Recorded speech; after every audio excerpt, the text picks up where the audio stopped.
Hipkins. Mr. Chairman, and I appreciate this opportunity to take a call on part 3 of the bill. I want to very briefly respond to a question that the Minister posed in his contribution on this bill last night when we were last debating this clause, before moving on to some further questions that I'd like to give some consideration to.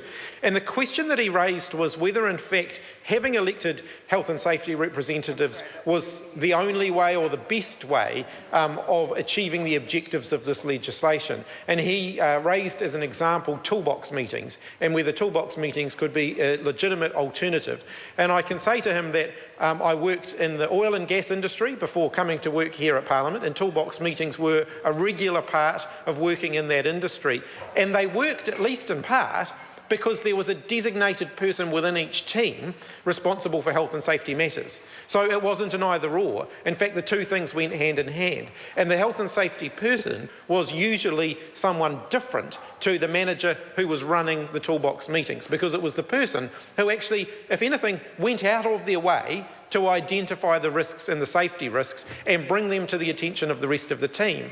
And they did so, and they were more able to do so than the manager of the team, because they didn't have all the other pressures on them that the manager in the team had. You know, the manager in the team's weighing up time constraints, they're weighing up all of those other things that a manager of staff is going to have. The health and safety person was focused on the health and safety of the team, and those two things went hand in hand. So I think when the Minister in his contribution asked whether having elected representatives, health and safety representatives, was the best way or were there alternatives, my answer to him is it shouldn't be an either-or, that in fact all of these things are linked and they go together. But I've got the specific area of questioning that I want to raise with the Minister is around clause 65, subclause 3, A and B, which is around this definition of a smaller employer, 20 or fewer workers.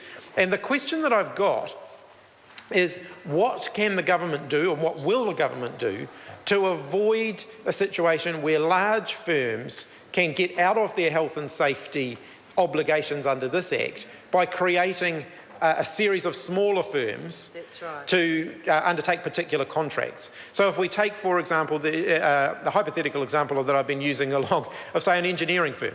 And an engineering firm's out there tendering for a variety of different contracts. Well, Jonathan Young says they'll have an obligation. I'd like to hear that. I'd like to have that reassurance from the Minister, because there's nowhere in the Act that actually guarantees that.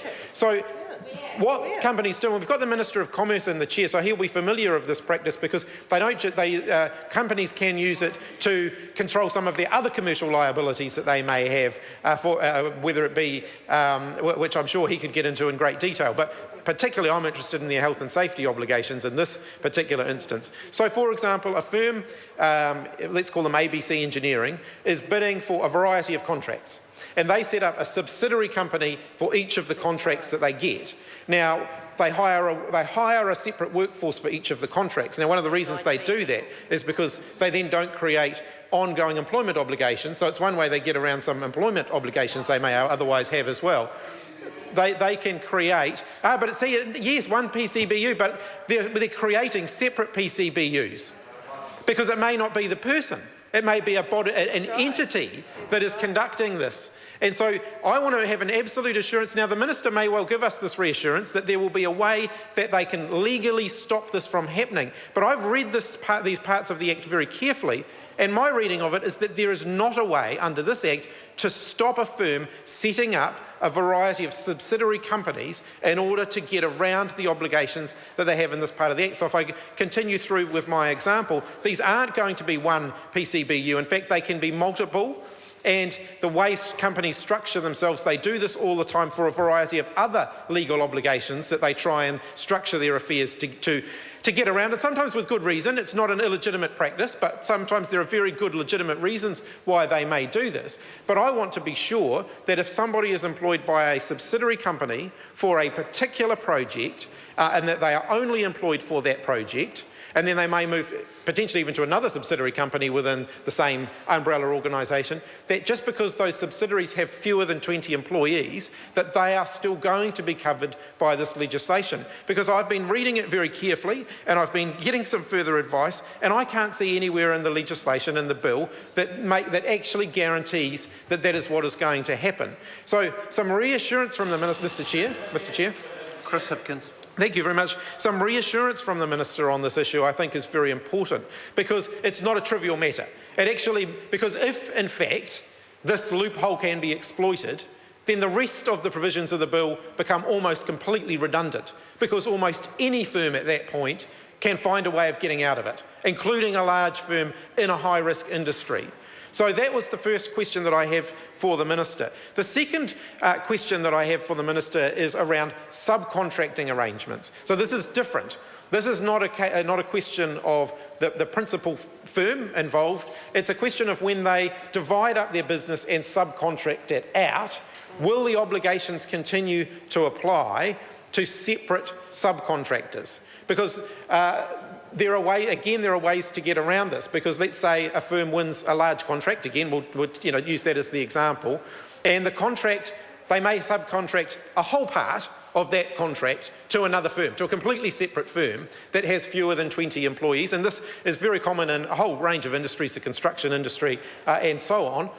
Will they be covered, even if it's a large firm that has the principal contract, and they're subcontracting the whole totality of the work for one particular contract to another firm with fewer than 20, will that be covered? So I'm just seeking some reassurance from the government that in fact that will be the case, because otherwise so many of the other provisions in this bill become redundant if there is not a guarantee that that's going to happen. So some reassurance from the government on that will be really important. Finally, I want to turn to clause 110, which deals with the issue of adverse conduct. So these are things that a person conducting business cannot do in order to effectively discourage the people from making complaints about their health and safety, from a worker making complaints about their health and safety.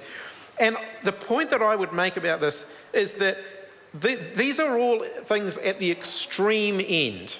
So things like sacking somebody or not employing them and so on. But there are a whole lot of, we're talking about affecting a culture change here. And the Minister, in fact, mentioned the culture change. The culture can be a lot more subtle than that. And so I don't disagree with any of the things that are in here. I think that they're all good and they're all vitally important. But we're going to have to think, and the government, I'd like some, I guess, further thinking from the official end about what they might do about this to affect the culture change around these things. Because anybody in a workplace will know that there are things that an employer or a boss or a manager can do that are much more subtle than the more extreme measures. So, for example, the first one is dismissing, or terminating contracts. Well, that's at the extreme end. But there are others, and some will be quite hard. So, 110(1)(a)(5). Subjects a worker to any detriment in circumstances in which other workers employed or engaged by the person on work of that description are not or would not be the subject of such detriment. Detriment in that case, I would think would be quite hard to define, because so let's go back to the toolbox meetings concept that I was talking about with the manager at the toolbox meeting. People will be doing a variety of different tasks within that team, and we all know that some tasks are more exciting and more enjoyable than others. And the allocation of tasks, for example, may not fit the nature of detriment, but could be one of those subtle signs around the culture within that workplace, around workplace health and safety. So what we've got to be sure that we're doing in defining these things is making sure that we're going to actually achieve the culture change that the Minister has talked about. Because there is absolutely no doubt that you can set a whole series of rules, but if the culture of a workplace isn't right, then you're still going to have problems. And like I said at the beginning, I have worked in the oil and gas industry, which is a high-risk industry, where there was and in some areas still is, a sort of a cut the corners culture and mentality. And I've got to say, in the oil and gas industry companies that I worked for in New Zealand, and there were several of them, and all in Mr. Young's area, the culture there, those firms, in my view, went out of their way to create a safe culture, starting from the minute you arrive at the gate, where they have LTI indicator boards, that's lost time injuries, and they're recording them. And the longer they go without them, the better the staff feel, and also the more encouragement and incentives there are for the staff around there. And that's great.